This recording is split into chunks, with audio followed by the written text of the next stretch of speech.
मेरे जहन में जो बातें आई हैं वो मैं आप लोगों के साथ शेयर करता हूँ। एक जो 2 लाख रुपए, जितने पैसे ज्यादा होते हैं उतनी उसमें ज्यादा जो है ना करप्शन होती है। 12,000 रुपए पे उस वक्त भी करप्शन हुई थी बाज़ इलाकों में, और अभी जो है ना 25,000 रुपए है। अभी जो है ना हमें बहुत ज्यादा मुहतियात करना पड़ेगा कि जिसमें लीकेज है पहले इस पे सोचो कि ये जो ज़कात सिस्टम हम तकसीम कर रहे हैं और इसमें जो भी कमी है, जो लीकेज है, जिसको हम कंट्रोल कर सकते हैं उस पर तवज्जो दे दें, ये गाड़ी भी हो जाएगी। पहले इस सिस्टम को जो है ना हमने ठीक करना है।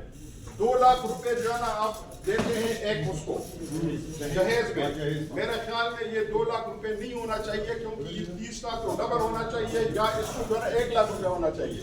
क्योंकि एक गरीब की बच्ची जो है ना इतना खर्चा तो नहीं करते, उसके लिए तो थोड़े से पैसे चाहिए, ताकि ये 2 लाख अगर एक बच्ची के पास जाती है तो 2 को पास जाना चाहिए। मेरे हल्का जो है 231, मैं जो है ना पहले आपका तारुफ करूँ, मैंने जानदेव मेरा नाम दिया गया डिस्ट्रिक्ट बरदान का चेयरमैन। दूसरा जो है ना ये जो टेंडर हो जाते हैं